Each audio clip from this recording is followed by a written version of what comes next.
ఉన్న నా జీవితమును మేళ్లతో నింపితివి. ఒక కీడైన దరి చేరక నన్ను తండ్రిగా కాచావ స్తోత్రం. ఒక కీడైన దరి చేరక నన్ను తండ్రిగా కాచావ స్తోత్రం.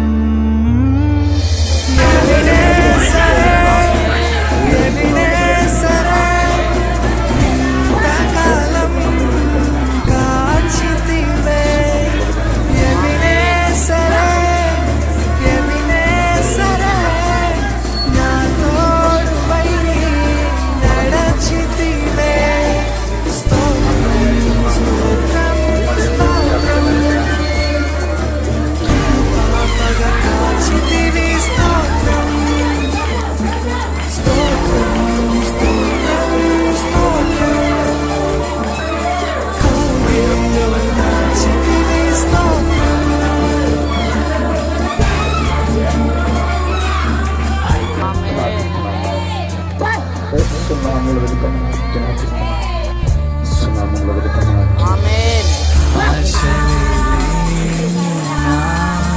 బ్రతుకు నీ కృపతో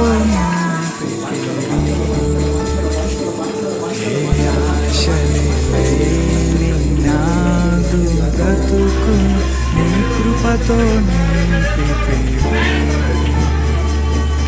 నీవు చూపిన ప్రేమను పాడగా పదములు సరిపోవు తండ్రి.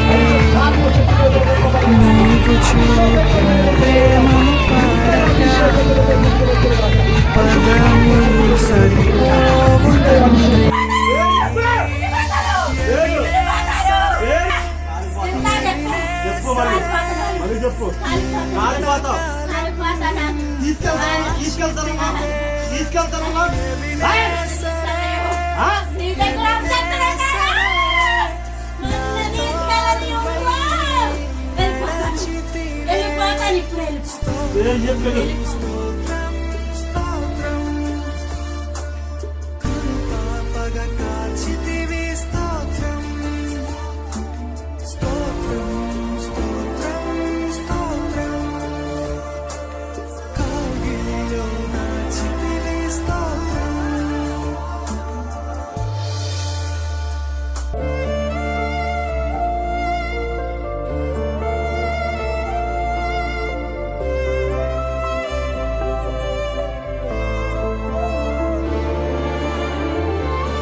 ఆదికాండం 29వ అధ్యాయం 33వ వచనాన్ని ధ్యానించుకున్నాం.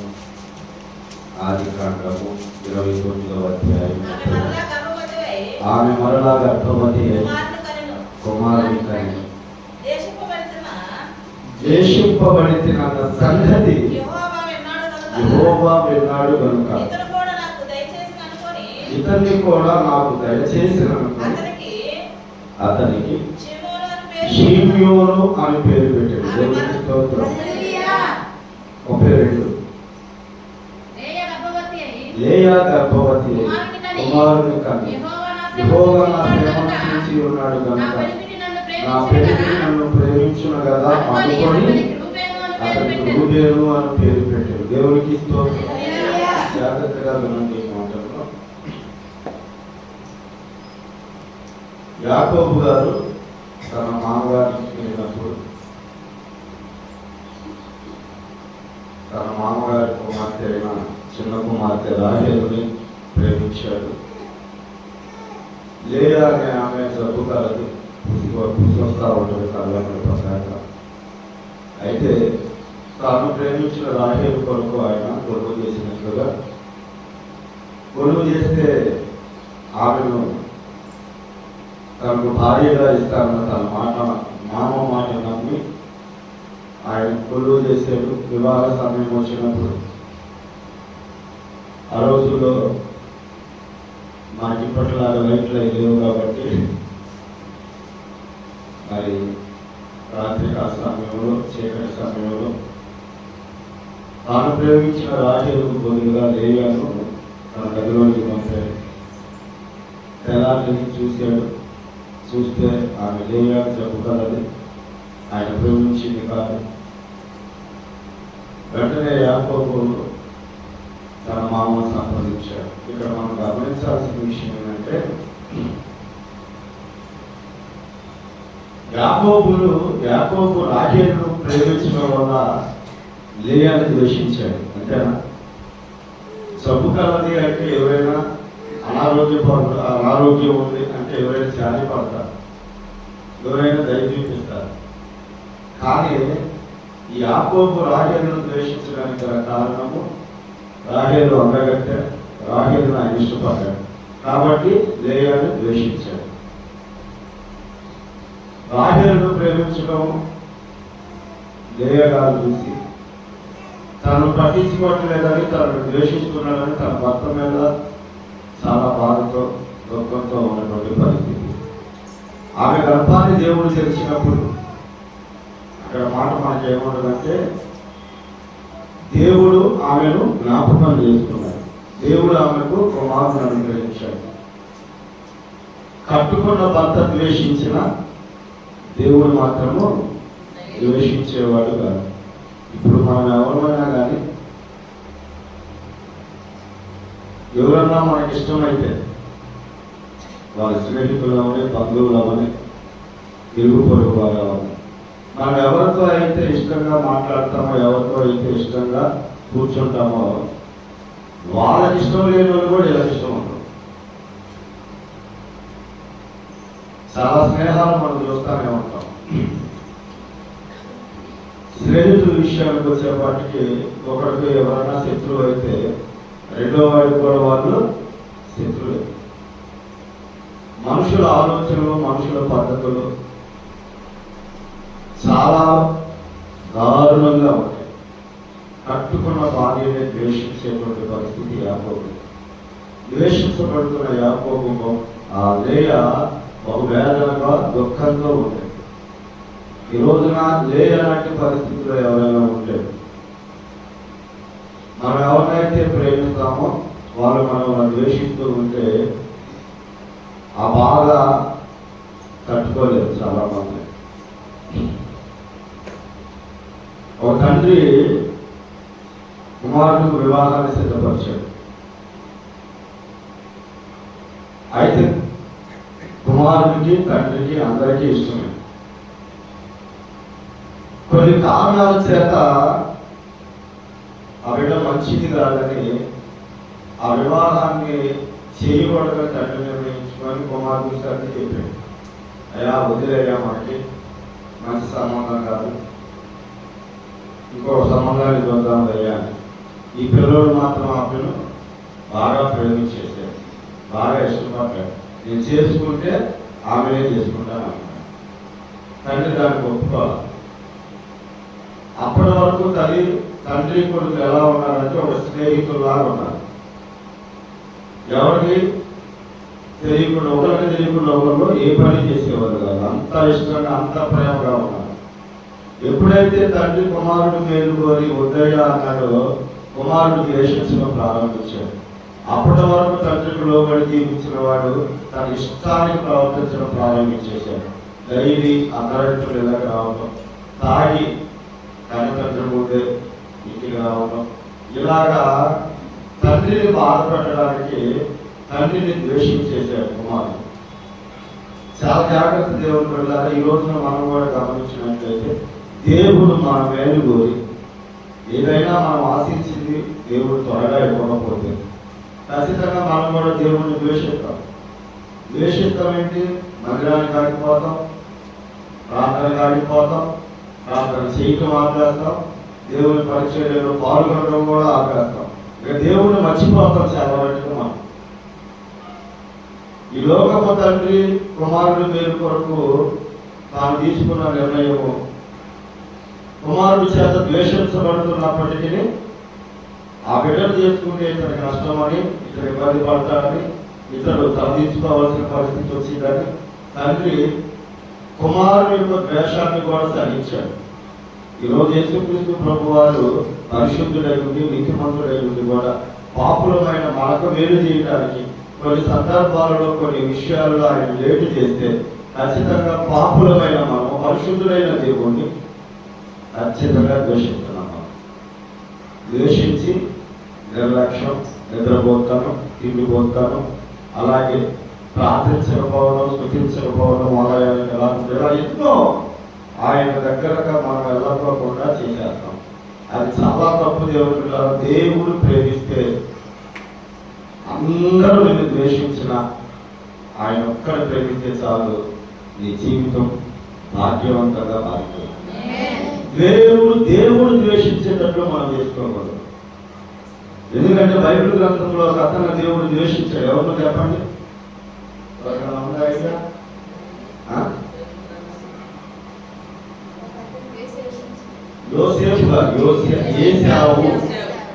యోసేపు అంటే మళ్ళీ యాకోబు కుమారుడు,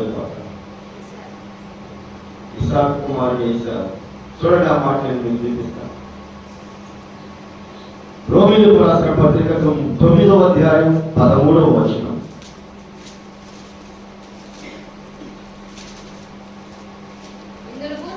ఇందును గురించి నేను యాకోబును ప్రేమించి ఏశావును ద్వేషించి అని వ్రాయబడి ఉన్నది.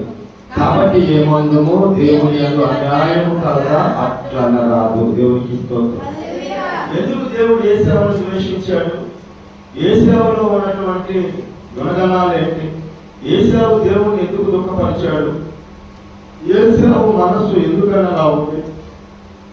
తల్లి గర్భంలో ఉన్నప్పుడే దేవుడు ఏశావును ఎందుకు పక్కన పెట్టేశాడు? చూడండి, ఆ మాట కూడా నేను చూపిస్తాను. మలాకీ రాసిన పత్రిక, మలాకీ గ్రంథము 1వ అధ్యాయం 2వ వచనం దగ్గర చదువు. యెహోవా సెలవిచ్చినదేమనగా, నేను మీ ఎడల ప్రేమ చూపి ఉన్నాను, అయితే మీరు ఏ విషయమందు నీవు మా ఎడల ప్రేమ చూపించమందురు. ఏశావు యాకోబునకు అన్నగాడా? అయితే నేను యాకోబును ప్రేమించింది. ఇదే యెహోవా వాక్కు. ఏశావును ద్వేషించి అతని పర్వతములను పాడు చేసి అతని స్వాస్థ్యము అరణ్యమందున రక్త పాడు చేసి మనం నాశనమైతే పాడైన మన స్థలములను మరలా కట్టుకున్న వారందరినీ ఏదో మీరు అనుకుందరు. అయితే సైన్యములకు యెహోవా సెలవిచ్చినదేమనగా, వారు కట్టుకొన్నను, నేను వాటిని కింద పడద్రోయుదును. లోకులు వారి దేశము అతిథుల ప్రదేశం మరియు వారి యెహోవా నిత్య కోపాగ్నికి పాత్రులని పేరు పెట్టుకున్నారు. దేవునికి రాత్రి కూడా యెహోషాపాతు రాత్రి నేను మీకు ఈ ఎదోమీయుల గురించి చెప్పాను. ఈ ఎదోమీయులు ఎవరో వచ్చాం? ఏశావు సంతతి. ఈ ఏశావు సంతతి వాళ్ళు ఆలోచన ఏంటి? ఆనాడు ఇశ్రాయేలు ప్రజలు అరణ్యంలో బయలుదేరుతున్నప్పుడు అమాలేకీయులు, మోయాబీయులు, అమోనీయులు, ఈ ఎదోమీయులు వారికి ఎదురుపడినప్పుడు దేవుడు ఏం చేస్తాడంటే, అయ్యా ఎదోమీయులను, మోయాబీయులను, అమోనీయులను మీరు ముట్టుకోవద్దు, వారితో యుద్ధం చేయొద్దు, వారి సహోదరులకి చెప్పాడు. ఎందుకంటే మోయాబీయులు, అమోనీయులేమో లోతుగా సంతతి, ఈ ఎదోమీయులేమో ఏశావు సంతతి. ఏశావు యాకోబుకు అన్న కాబట్టి వాళ్ళ తోడు ఎలా మాట్లాడని చెప్తాడు. దేవుడు చెప్పినటువంటి మాట ప్రకారంగా ఇశ్రాయేలు వాళ్ళ తోడు వెళ్ళరు. తర్వాత కొంతకాలానికి రాజులు చేసిన తర్వాత ఈ ముగ్గురిని దేవుడు యుద్ధం చేయదు వాళ్ళ మీద అని చెప్పాడు. వాళ్ళ మీద యుద్ధం చేయకుండా వీళ్ళు ఎలాంటి దాటి వచ్చారో మరలా వాళ్ళే వీళ్ళకి శత్రువులు అయ్యారు. క్షమించి వదిలేస్తే, యుద్ధం చేయకుండా దేవుడు చెప్పాడని వాళ్ళని పక్కన తప్పిస్తే వాళ్ళే శత్రువులై యెహోషాపాతు రాజు మీద, ఇశ్రాయేలు మీదకి వచ్చేసారు. అప్పుడు దేవుడే యుద్ధం చేయాలని యెహోషాపాతు రాజు ప్రార్థన చేశాడు. అయ్యా మా పెద్దలు అరణ్యంలో బయలుదేరి వస్తున్నప్పుడు మరి వీళ్ళ ముగ్గురు మీదకి నువ్వు వెళ్ళొద్దన్నావు, ఇప్పుడు వాళ్ళే మా మీదకి వస్తున్నారు, ఈ విషయమై న్యాయం వేధించాయా అని చెప్పి ప్రార్థన చేసినట్లుగా మనకు బైబిల్ కనపడింది. అంటే యోసేపులో ఎలాంటి తనం ఉందంటే కృతజ్ఞత మర్చిపోయేటువంటి వాళ్ళుగా ఉన్నారు. ఏదో మీరు చేసిన మేలు మర్చిపోయే వాళ్ళుగా ఉన్నారు. జాగ్రత్త. ఈ లక్షణం కనుక మనం కలిగి ఉంటే నష్టపోవడం జరుగుతుంది.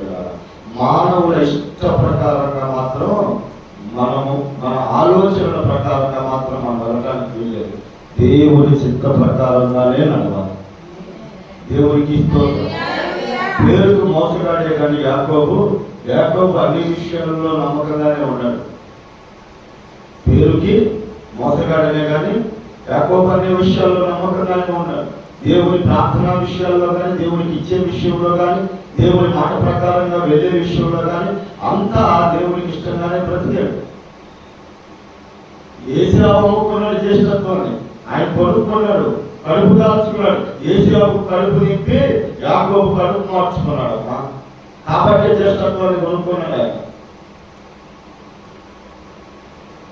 అర్థం చేసుకోండి దేవుడి వాక్యాన్ని. చాలా మంది మనము దేవుడు ఎన్నిసార్లు మనల్ని ప్రాణాపాయ నుంచి తప్పించుంటాడు, ఎన్నిసార్లు మన అప్పుల బాధ నుంచి విడిపించుంటాడు, ఎన్నిసార్లు కుటుంబంలో సమస్యల గురించి మనం ప్రార్థన చేసినప్పుడు దేవుడు ఆ సమస్యలను పరిష్కరించాడు. చెప్పండి, ఎన్నో మేలు, ఒక మేలు కాదు, 2 మేలు కాదు, 8 మేలు చేశాడు దేవుడు. మరి అన్ని మేలులు మర్చిపోయి కృతజ్ఞత లేని వారముగా ఈరోజు మనం దేవుణ్ణి దూరం పెడుతున్నాము, దేవునికి దూరం అవుతున్నాము అంటే ఏశావు లాంటి మనస్తత్వం ఒకవేళ మనలో ఉందని గమనించుకోండి. ఇంకో విషయం ఏంటంటే వారు బలిపీఠాల మీద భోజనాలు చేస్తారట. కానీ ఎలాంటివి చేస్తారు చూడండి. అన్నమాట మలాఖీ గ్రంథము 1వ అధ్యాయము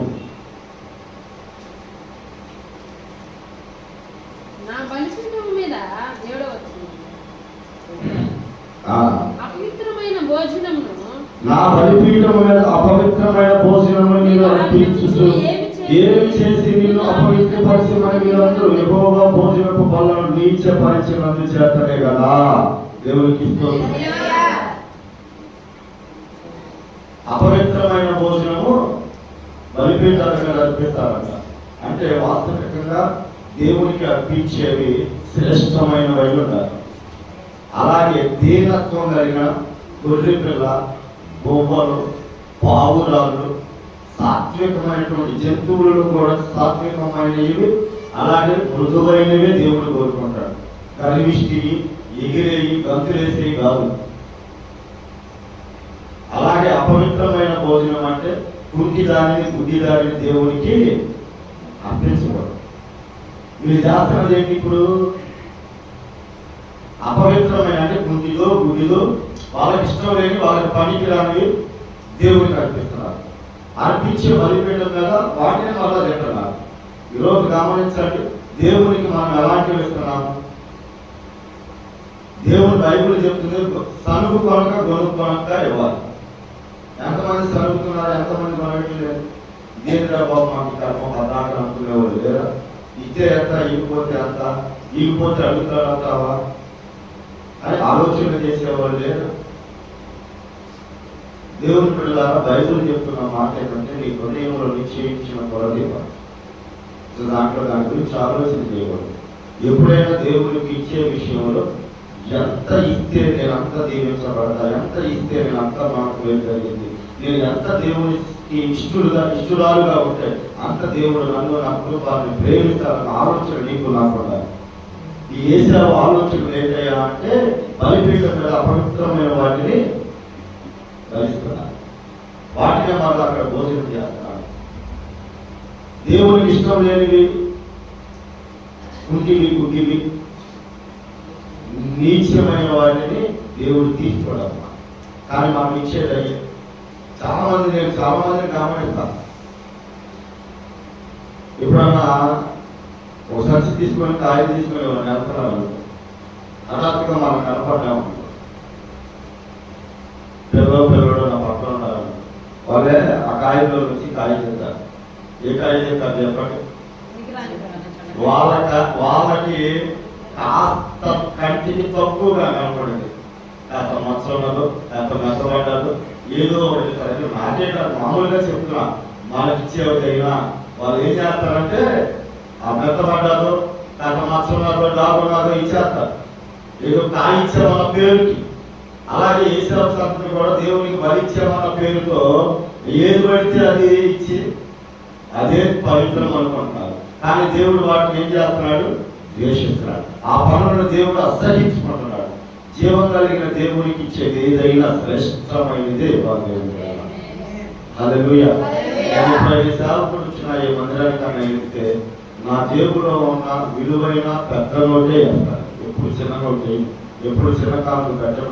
ఎందుకంటే దేవునికి ఇచ్చేది ఎప్పుడు కూడా శ్రేష్టమైనది, అలాగే గొప్పది, ఘనమైనది ఇవ్వాలి. హల్లెలూయా. దేవునికి స్తోత్రం, దేవునికి స్తోత్రం. మనకి తక్కువగా నీ కంట్లో కనపడ్డాది దేవునికి ఇస్తే తక్కువగానే ఉండిపోతావు. ఎక్కువగా దేవునికి శ్రేష్టమైనది, విలువైనది ఇవ్వాలని నువ్వు చూస్తే నా దేవుడు నిన్ను కనపరిచి నీకు ఒక విలువని తీసుకొస్తాడు. ఏశావులో ఇలాంటి క్వాలిటీ లేదు. నీచమైన అక్కడ బలు అర్పించేస్తున్నాడు. ఇంకా చదువు కిందదాన్ని గుడ్డిదాన్ని తీసుకొని బలిగా అర్పించిన అది దోషం కాదా? గుడ్డిదానినైనా రోగము గల దానినైనా అర్పించిన అది దోషం కాదా? అటు వారికి అధికారికి ఇచ్చిన అతడు గ్రహించు కూడా నిన్ను అంగీకరించడా? ఆది సైన్యములు యెహోవా అడుగుతున్నాడు. దేవునికి స్తోత్రం, హల్లెలూయా. మనం ఇప్పుడు మాట గమనిద్దాం. ఒక టీచర్ దగ్గరికి బాగా ఈ సంవత్సరం అంతా చదువు చెప్పావమ్మా, నన్ను బాగా ప్రేమించావు, అంతకంటే కూడా నాకు కాస్త నా మీద కనిపించావు, నేను అడిగితే కాదనకుండా చెప్పావు అని సంవత్సరం అంతా అయిపోయిన తర్వాత టీచర్ గారికి ఏదైనా మాస్టర్కు కాయలు తీసుకెళ్ళాలనుకోండి, ఎవరన్నా కానీ మాస్టర్ డాక్టర్ తీసుకెళ్తారా?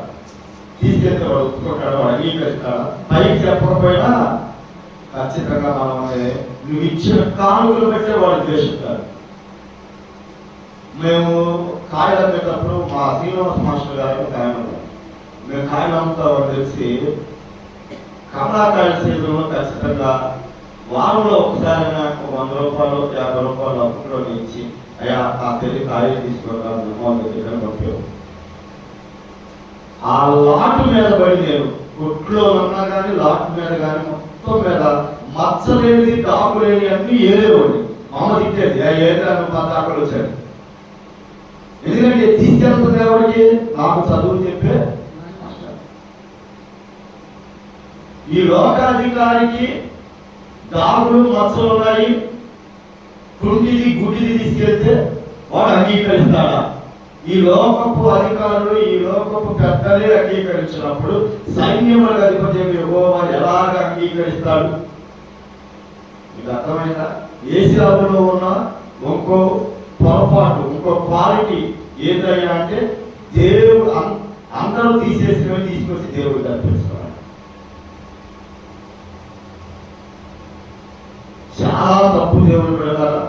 దేవుడు నిన్ను అంగీకరించాలి అంటే, దేవుడు నీ మీద జారి దయబడి నిన్ను దీవించాలి, నిన్ను ఆశీర్వదించాలి, నిన్ను నీ కుటుంబాన్ని కాపాడాలి, పోషించాలి అంటే ప్రభువుని మెప్పించగలిగినటువంటి కానుక ఇవ్వాలి.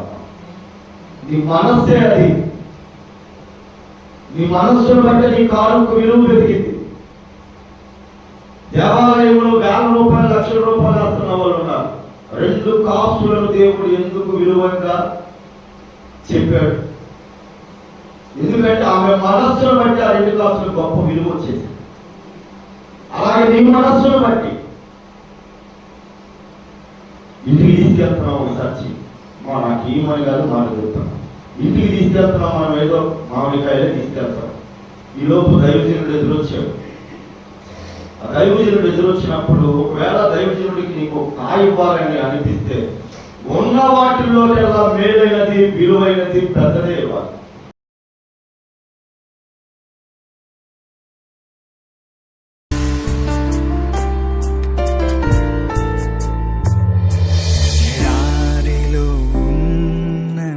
జీవితమును మేలతో నింపితివి.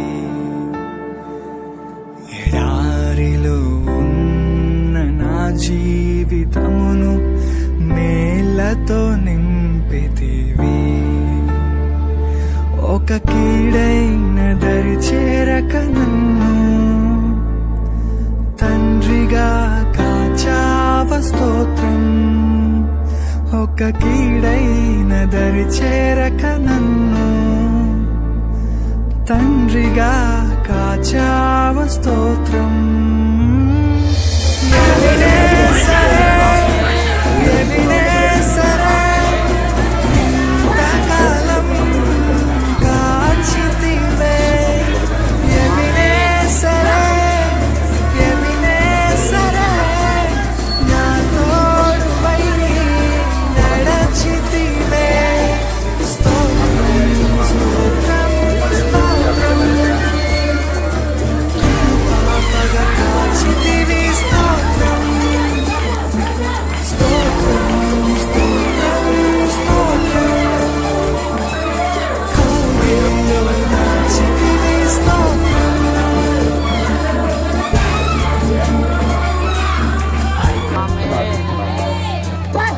సున్నాములు వెలుకమని జ్ఞాపిస్తున్నాను. సున్నాములు వెలుకమని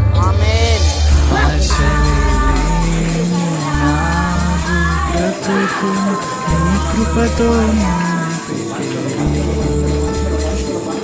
ఏ ఆశలేని నాదు బ్రతుకు నీ కృపతో నింపితివి. నీవు చూపిన ప్రేమను పాడగా పదములు సరిపోవు తండ్రి. నీవు చూపిన ప్రేమను పాడగా పదములు సరిపోవు తండ్రి.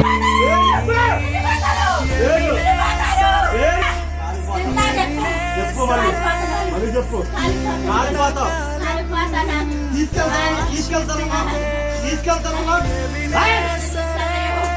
నీ దగ్గర